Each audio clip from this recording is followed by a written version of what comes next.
ఒక చిన్న కాలనీలో సీతమ్మ, కమలమ్మ అనే ఇద్దరు పొరుగువాళ్లు ఉండేవారు. సీతమ్మ ఎప్పుడూ తన పని తాను చూసుకుంటూ తన కుటుంబంతో సంతోషంగా ఉండేది. కాని కమలమ్మకు ఒక అలవాటు ఉండేది.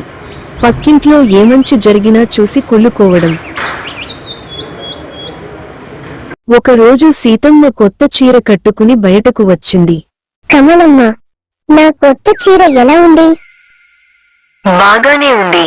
మనసులో అహం, ఇంత ఖరీదైన చీర ఏదో అప్పులు చేసి కొన్నట్టుంది. కొన్ని రోజుల తర్వాత సీతమ్మ ఇంటికి బంధువులు వచ్చారు. ఇంటంతా నవ్వులు, సందడి. ఇంత హడావుడి ఎందుకో? బంధువులు వచ్చారని కాదు, తమ ఇంట్లో ఎంతమంది తిరుగుతారో, ఎంత సందడిగా ఉంటుందో అందరికీ చూపించుకోవాలనుకుంటున్నారేమో. కొంతకాలానికి సీతమ్మ కొడుకుకి మంచి ఉద్యోగం వచ్చింది. అందరూ అభినందించారు. అదృష్టం కలిసొచ్చింది అంతే. ఇప్పుడు ఉద్యోగం వచ్చిందని చెప్పి మా అబ్బాయి పెద్ద ఉద్యోగి అయ్యాడని నలుగురి ముందు గొప్పలు చెప్పుకోవడానికి ఇంకో అవకాశం దొరికింది. మరొక రోజు సీతమ్మ ఇంటి ముందు కొత్త బైక్ కనిపించింది. అయ్యో, బైక్ కొన్నారని కాదు, మా దగ్గర ఇవి కూడా ఉన్నాయి అని నలుగురికి చూపించడానికి తెచ్చుకున్నారేమో. ఒకసారి సీతమ్మ కుటుంబం మొత్తం కలిసి బయటకు వెళ్లారు. అందరూ నవ్వుకుంటూ ఫోటోలు తీసుకుంటూ ఉన్నారు. ఆహ్, వాళ్ళు ఆనందంగా తిరగడానికి వెళ్ళలేదు. మేమంతా ఎంత సంతోషంగా ఉన్నామో ఫోటోలు పెట్టి అందరికీ తెలియజేయడానికి వెళ్లారేమో. రోజులు గడిచాయి.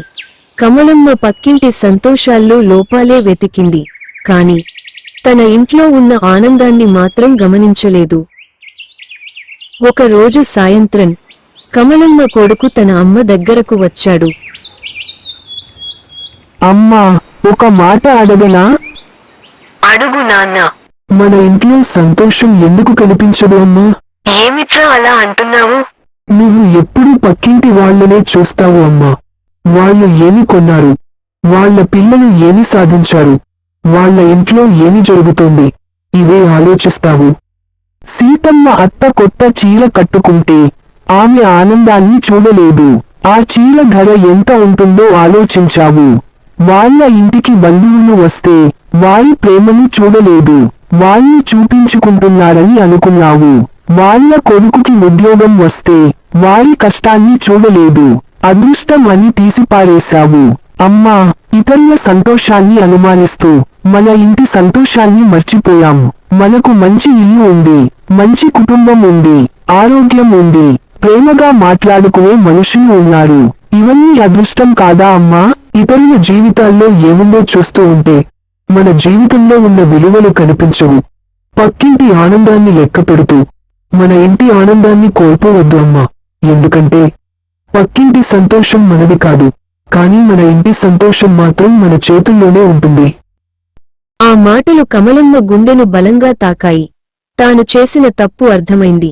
ఇతరుల సంతోషాన్ని చూసి బాధపడటం వల్ల తన జీవితంలోని అందమైన క్షణాలను కోల్పోయానని గ్రహించింది. కొన్ని నెలల తర్వాత సీతమ్మ బయట కనిపించింది. ఏంటి కమలమ్మ, ఇంతకుముందు మా ఇంట్లో ఏమవుతుందో తెలుసుకోవడమే నీ పని. ఈ మధ్య అసలు మా వైపు కన్నెత్తి కూడా చూడట్లేదు. ఏమైంది? జ్ఞానోదయమైందా? అవును సీతమ్మ, నా కొడుకే నా కళ్ళను తెరిపించాడు. ఇకపై పక్కింటి వాళ్ల జీవితాల్లో తొంగి చూడను. నా కుటుంబం, నా ఇల్లు చాలు అనుకున్నాను. చిన్నవాడైనా ఎంత గొప్పగా ఆలోచించాడో నా కొడుకు. ఇతరుల సంతోషాన్ని చూసి అసూయపడితే వారి సంతోషం ఏమాత్రం తగ్గదు. కాని మన మనశ్శాంతి మాత్రం నెమ్మదిగా దూరమైపోతుంది. మన దగ్గర ఉన్న దానిని చూసి కృతజ్ఞతతో జీవిస్తే ప్రతి ఇల్లు స్వర్గంలా మారుతుంది. నీతి: ఇతరుల జీవితాల్లో తొంగి చూడడం కంటే మన జీవితాన్ని సరిచేసుకోవడమే గొప్ప పని. ఈ కథ మీకు నచ్చితే లైక్ చేయండి, మా ఛానల్ను సబ్స్క్రైబ్ చేయండి, అలాగే మీ అభిప్రాయాన్ని కామెంట్లో తెలియజేయండి. ధన్యవాదాలు. బై. మళ్ళీ ఇంకో మంచి కథతో కలుద్దాం.